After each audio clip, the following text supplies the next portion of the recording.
Santo dia, louvado seja o nosso Senhor Jesus Cristo e a sua mãe, a sempre Virgem Maria. Hoje, nosso último dia destes 12 dias em que nos preparamos para nos desapegarmos do espírito do mundo. Eu separei aqui, eu escolhi para que nós falássemos para vocês a respeito das falsas devoções e da verdadeira devoção à Santíssima Virgem Maria. Os falsos devotos também, né? As falsas devoções e os falsos devotos. Em razão, aí está no número 91 do tratado. Em razão disso, é muito importante conhecer, primeiro, as falsas devoções à Santíssima Virgem para as evitar e a verdadeira para abraçá-la. Depois, importa distinguir entre tantas práticas diferentes desta última, qual a mais perfeita, a mais agradável à Santíssima Virgem Maria, aquela que dá mais glória a Deus e que é mais santificante para nós, para a ela nos apegarmos. Lá no artigo 1º, né, do 3º capítulo, número 92, vem dizendo assim: conheço 7 espécies de falsos devotos e falsas devoções. Isso é São Luís Maria Grimont de Montfort falando para nós. Conheço as 7 espécies de falsos devotos e falsas devoções, a saber, os devotos críticos, os devotos escrupulosos, os devotos exteriores, os devotos presunçosos, os devotos inconstantes, os devotos hipócritas e os devotos interesseiros. Agora nós vamos estar conhecendo quem são esses falsos devotos. Os devotos críticos, ordinariamente, sábios orgulhosos, espíritos fortes e que se bastam a si mesmos. No fundo, têm alguma devoção à Virgem Maria, mas criticam quase todas as práticas de devoção que as almas simples tributam singela e santamente a esta Santa Mãe, porque não condizem com a sua fantasia. Põe em dúvida todos os milagres e narrações referidas por autores dignos de crédito ou tirada das crônicas de ordens religiosas e que testemunham as misericórdias e o poder da Santíssima Virgem Maria. Vêm com desgosto pessoas simples e humildes ajoelhadas diante de um altar ou imagem da Virgem, talvez num recanto da rua, para ir rezar a Deus. Acusam-nas até mesmo de idolatria, como se estivessem a adorar madeira ou pedra. Dizem que quanto mais para criticar as almas de oração, essas se aplicam-se ao interior por ser o essencial, sem todavia desprezar a modéstia exterior que acompanha sempre a verdadeira devoção. Nós não somos idólatras, né? Idólatra é aquele que, igual no Antigo Testamento, levantavam altares para outros deuses e não tinham um Deus, eles eram politeístas. Nós sempre fomos monoteístas, nós temos apenas um Deus e acreditamos apenas um Deus. A diferença é que Nossa Senhora, quando nós vemos a imagem dela ou de qualquer outro santo, nos reporta a Deus.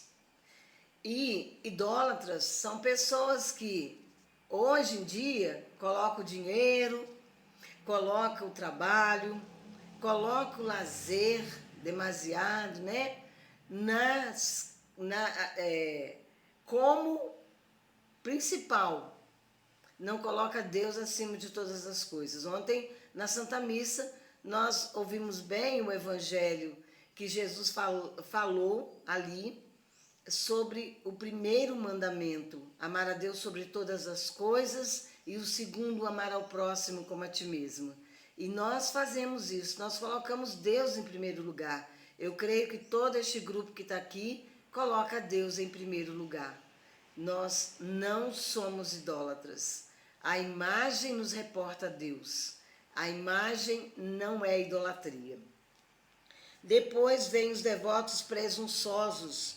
Os devotos presunçosos são pecadores entregues às suas más paixões ou amigos do mundo. Sob o belo nome de cristãos e devotos à Santíssima Virgem, escondem o orgulho, ou a avareza, ou a impureza, ou a embriaguez, ou a cólera, ou a blasfêmia, ou a maledicência, ou a injustiça, etc. Dormem em paz nos seus maus hábitos, sem esforçar-se muito para corrigi-los, sob o pretexto de que são devotos de Nossa Senhora.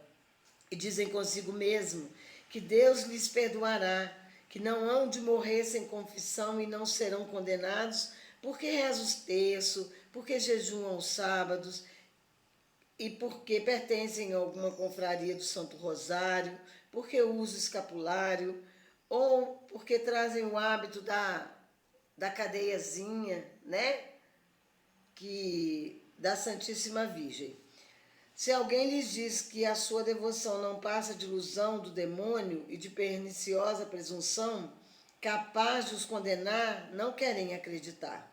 Dizem que Deus é bom e misericordioso e que não nos criou para condenação e que todos pecam e não morrerão impenitentes. E para mais são devotos de Nossa Senhora, usam escapulário, rezam diariamente, sem falha e sem vaidade, e às vezes até rezam o terço e o ofício e até jejuam. Para confirmar o que dizem, é para ainda mais se cegarem. Eles citam algumas histórias que ouviram dos livros, histórias verdadeiras ou falsas, isso pouco importam. Nessa se conta como pessoas mortas em pecado mortal, sem confissão, que foram ressuscitadas para se confessarem, porque durante a vida tinham recitado orações ou praticado alguma devoção. Ou ainda, como a alma ficou miraculosamente no corpo até a confissão. Ou seja, essas histórias que eles escutam, os devotos presunçosos, eles acreditam e esperam que vai acontecer o mesmo com eles. Nada é tão prejudicial ao cristianismo como essa presunção diabólica, pois poder-se-á dizer, em verdade, que se ama e honra a Santíssima Virgem quando se fere, traspassa, crucifica e ultraja impiedosamente Jesus Cristo, seu Filho, com o pecado. Se Maria se comprometesse a salvar por misericórdia essa espécie de pessoas, autorizaria o crime, ajudaria a crucificar e ofender seu filho. Ou seja, o devoto presunçoso, ele vive no mundo fazendo tudo que é errado.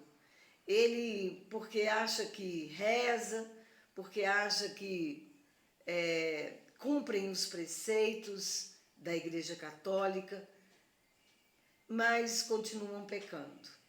Tem pessoas que fazem todas as práticas, cumprem com todas as práticas devocionais, porém não querem saber de mudar de vida, não querem saber de conversão. Ficam achando que no finalzinho da sua vida, lá no último momento, nos últimos instantes, ele vai ser salvo. esse é o presunçoso, né? Mas nós sabemos bem que não é assim. Nós sabemos que nós precisamos sermos santos, evitando o pecado, ter uma sincera resolução de evitá-los, ao menos os pecados mortais, que ultraja a mãe como ultraja Jesus Cristo.